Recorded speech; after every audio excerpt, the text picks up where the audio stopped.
Hello and welcome to Dental Studies Simplified. I am Dr. Ankita Kotecha and today's topic is under submerged grafts, the last technique which is a modification of envelope technique and pouch and tunnel technique, that is alternate papilla technique. Alternate papilla technique.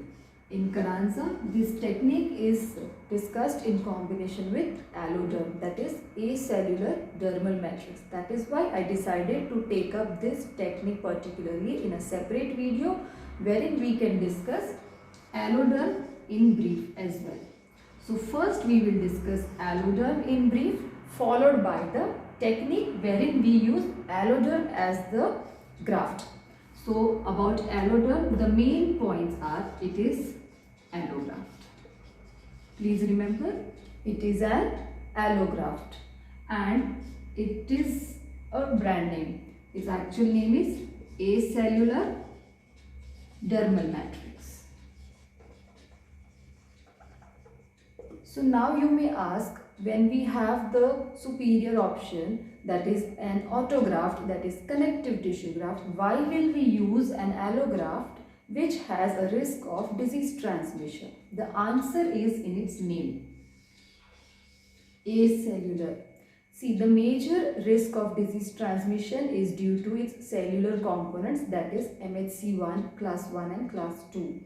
The cellular components. But because this is acellular, it is immunologically inert.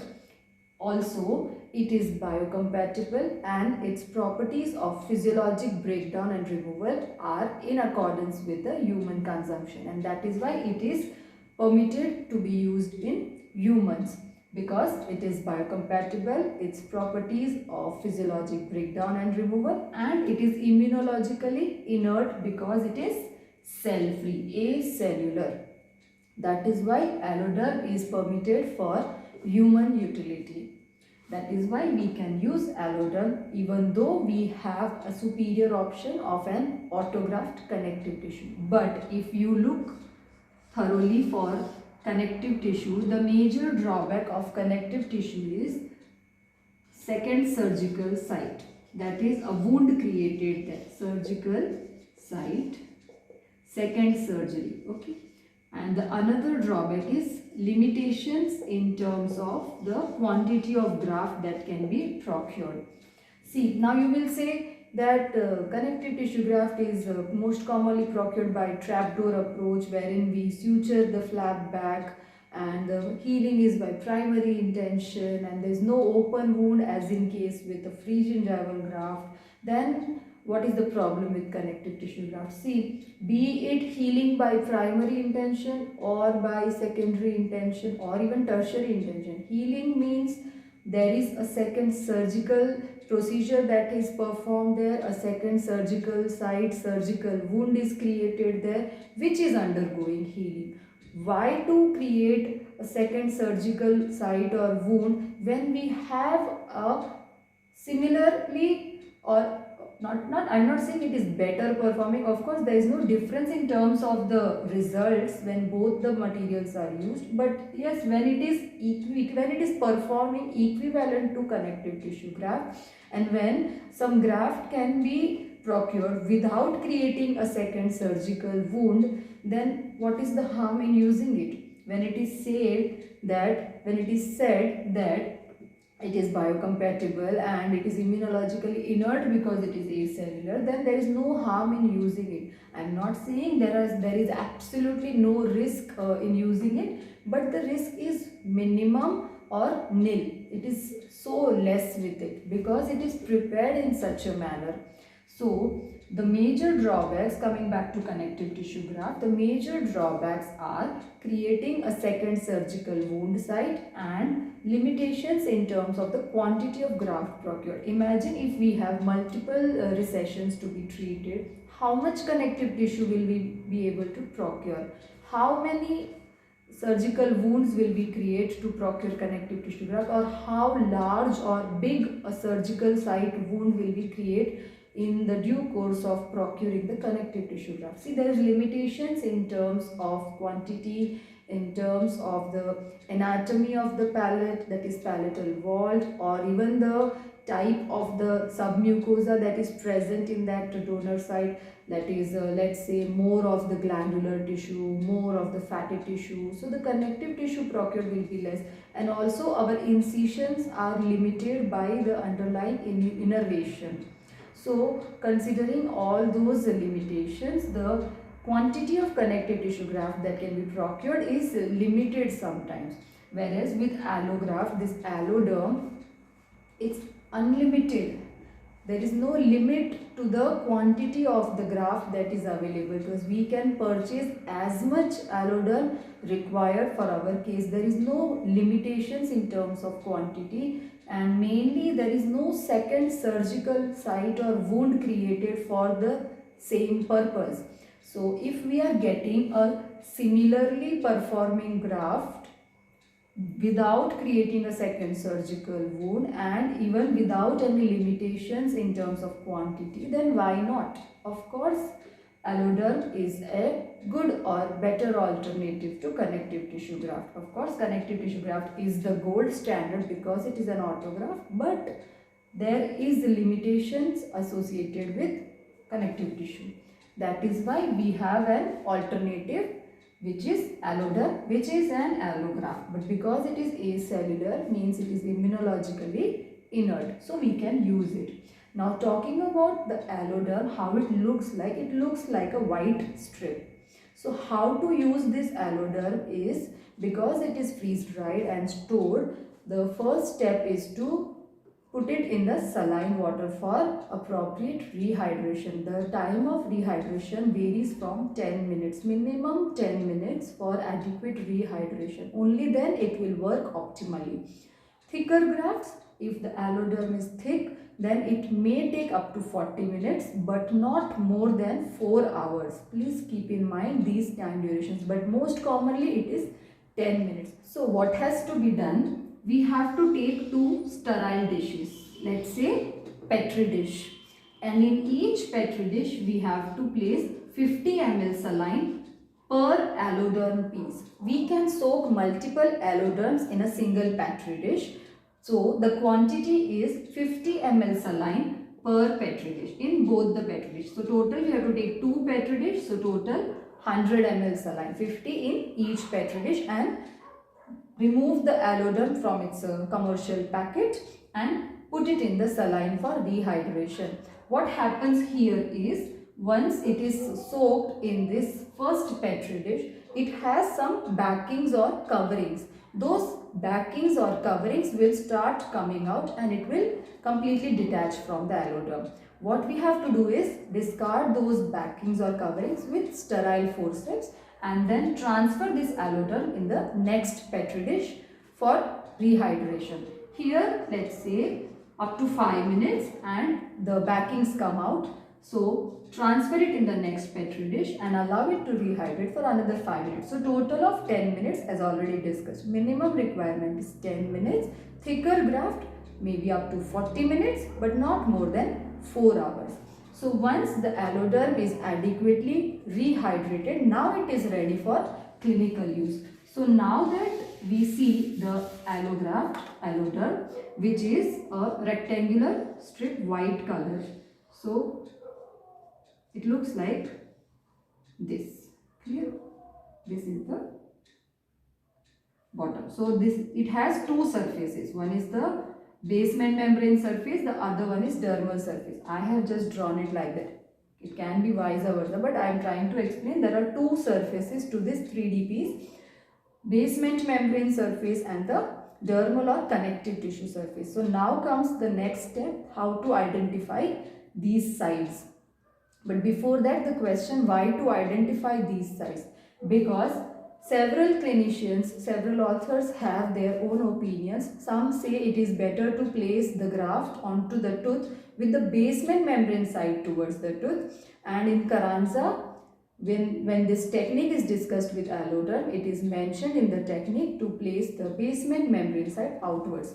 However, there is no difference when it comes to the orientation of the graft. But for our knowledge and understanding, let's say we are particular of placing basement membrane side towards the tooth or the connective tissue side towards the tooth. So for that we should know which side is which. So how will we identify them?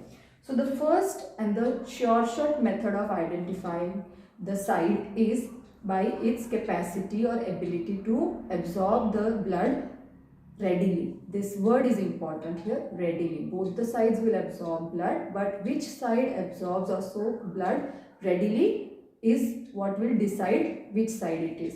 If it absorbs or soaks blood readily, means it is connective tissue side, but if it does not, then it is basement membrane side. This is the short method to decide which side is which, to identify. Otherwise, with visual inspection and palpation, we can identify both the sides. Talking about basement membrane side, it looks smooth, but it is rough on touch, dull or non-reflective. Whereas the connective tissue side, it looks rough, but it is smooth on touch, shiny or reflective. This is how we can identify both the sides. Now it's up to us which side we want to place facing towards the tooth or outwards. But identification is done in the following manner. So this completes alloderm. This is how alloderm is discussed and used. So now that alloderm is ready, that is adequately rehydrated for using in the surgical technique, now we will discuss the main topic, alternate papilla technique. Before discussing this technique, I will just brief you out what to expect in this technique. See, basically this technique is modified from envelope technique and its modification pouch and tunnel technique. So you expect there will be few pouches that will be prepared, and because the name alternate papilla technique, remember in the pouch and tunnel technique, those pouches were connected laterally without dissecting this papilla. Clear? These papilla were placed intact. But here the name is alternate papilla technique. That was pouch and tunnel technique. Pouch and the entire tunnel created. Clear? But here the name is alternate papilla technique. That means however you understand, either alternate papilla are dissected or the alternate papilla are preserved for tunneling. So like this.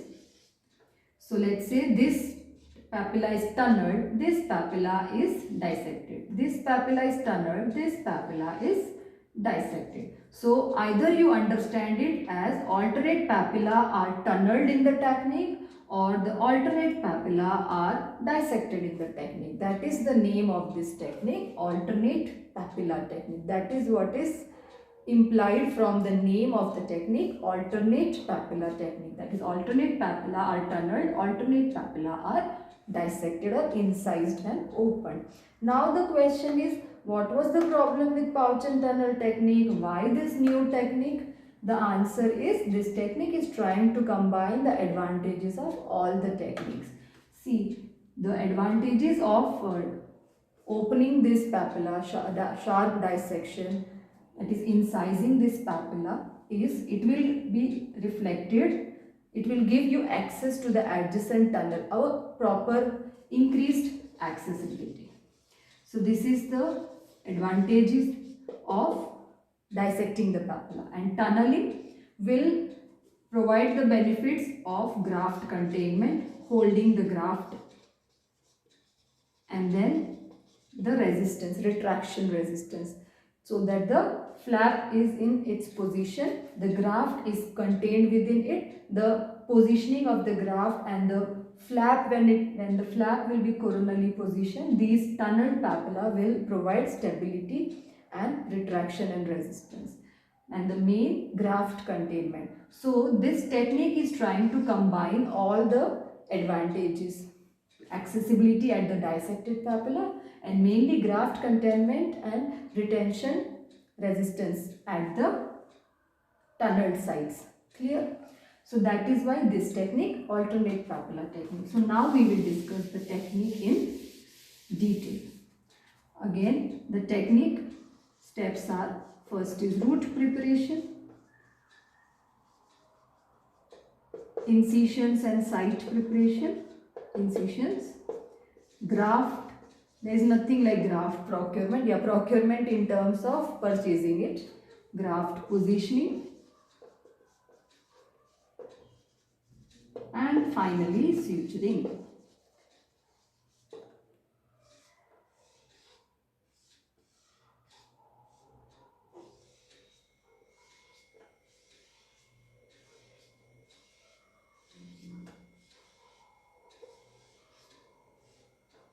So let's say one more thing.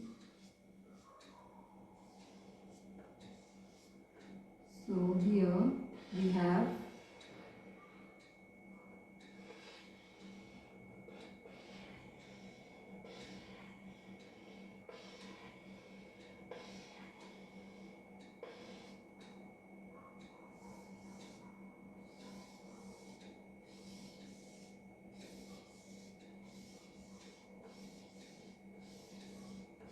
so we are attempting multiple root coverage.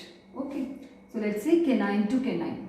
So now we will first decide which papilla to be preserved, that is tunneled, and which one to dissect. So here the main thing is this central papilla, that is usually tunneled, so that the frenal tension, unnecessary retention on the pouch is avoided. Frenal tension, the frenal attachment will create unnecessary tension on the pouches that are prepared here. So it is preferable to tunnel this midline papilla so that the frenal tension is counteracted. So that is now decided that this is tunneled. So now this has to be dissected, this has to be dissected. This is tunneled, this is tunneled. So this is how it is decided. Clear? So keeping the papilla tunneled here, clear? And then this will be dissected in a V-shape incision. Then this will be tunneled, this will be dissected in a V-shape incision, and this is tunneled. I will redraw how these incisions are given. So let's say if this is the scalloping of the interproximal region, if one is tunneled, so the incisions will go like this, and here a new papilla is created 3 mm from the tip of the papilla. This is the rule.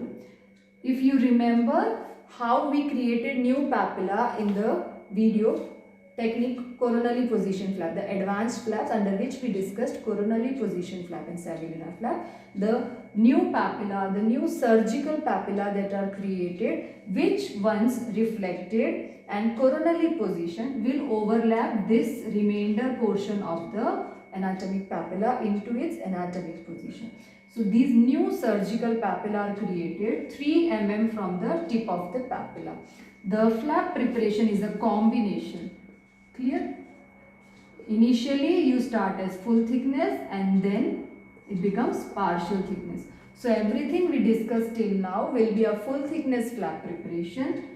The pouches that we are going to be prepared, the tunneling, again the intracircular pouch with a papilla incision, then a pouch, tunneling, and again the papilla incision. The papilla incisions are V-shape incisions to create new surgical papilla, which when in the final position, when coronally positioned, it will overlap.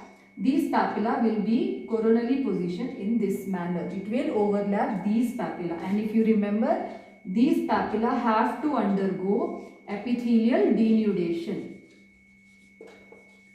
so that a connective tissue bed, a bleeding surface is available for the new surgical papilla to overlap on it, and the linkage is enhanced, the vascularity will be created. Clear? So this is the type of incision that is planned in this technique. This is the incision pattern.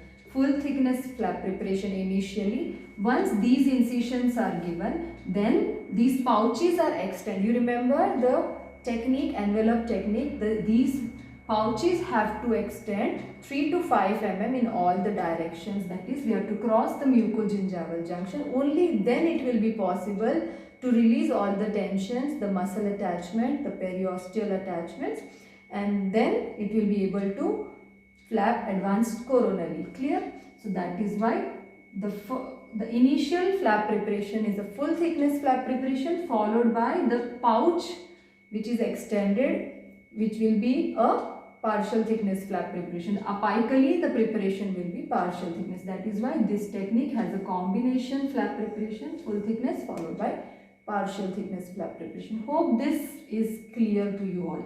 Initially we begin as full thickness. Once the incisions are done, then the additional reflections and everything, the extension apically and laterally will be partial thickness flap preparation. Clear? Once this incision and the recipient site is thus prepared by this combination of full thickness and partial thickness flap preparation, please take the measurement of the graft site and then trim the alloderm accordingly. But make sure the measurement is taken in such a way that the graft extends 3 mm after the last tooth that has to be covered, and apicocoronally the length the graft should be 6 mm, 6 to 8. Clear? So these are the dimensional requirements of the graft that will be placed here. So imagine so many multiple recessions and 3 mm additionally on each side, and the 6 to 8 mm in the apicocoronal dimension. This much of connective tissue graft procurement, do you find it really easy? Or do you find connective tissue so readily available? No. Ideally no. Maybe in some cases, but not always. And that is why alloderm is a better alternative. So now that the site is measured appropriately with these dimensional requirements, keeping in mind, then the alloderm is adjusted in these dimensions, and then the alloderm is positioned here. Now the orientation does not matter, be it basement membrane towards the tooth or outwards. Position it in such a way. Now here is the main point. Till now for root coverage we discussed it should be at CEJ or at least coronal to the CEJ. But here it has to be at CEJ and not coronal to the CEJ. It has to be at CEJ. And once it is at CEJ, that is, let's say here in this way,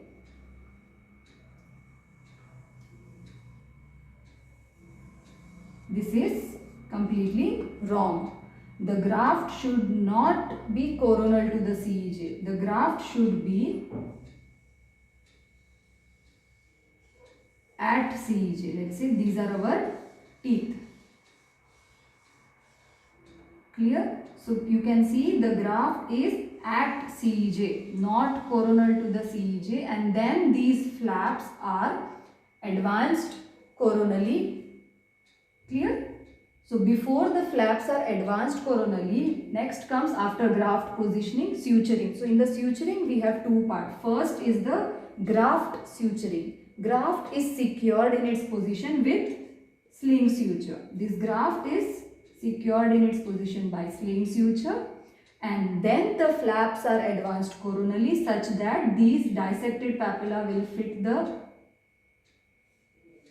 anatomic papilla, and then these graft, after the graft is secured in its position with its own set of sling suture, now the flap is coronally positioned and the flap is advanced coronally and secured by sling sutures. Clear? So there are two sets of sling sutures, one for the graft securement and the second is for the flaps coronal positioning. Clear? So the final outlook of this technique looks somewhat like this.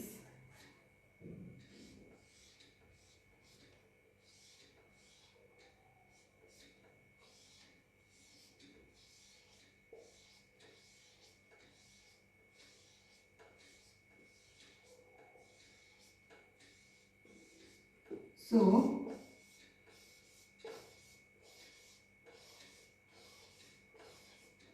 this flap will, this graft at CEJ. Here this graft is at CEJ.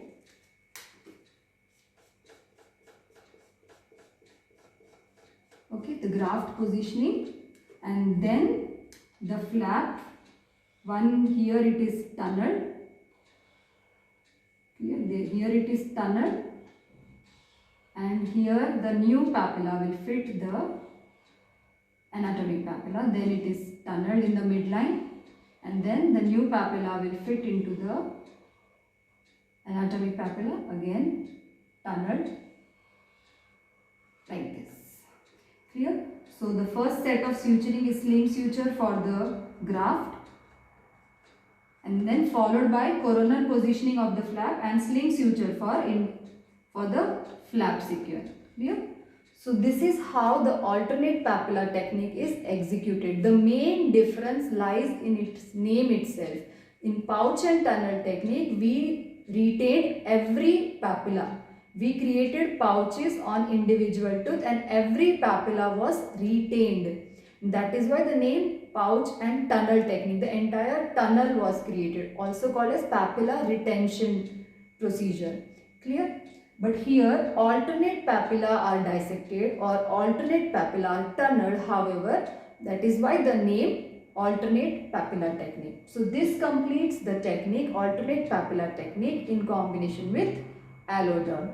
So here we complete the topic submerged grafts. In the previous two videos we discussed submerged grafts, that is connective tissue graft with coronally positioned flap or laterally positioned flap or double papilla flap. And in the part 2 we discussed envelope technique, its modification pouch and tunnel technique, and in today's video we discussed alternate papilla technique with alloderm.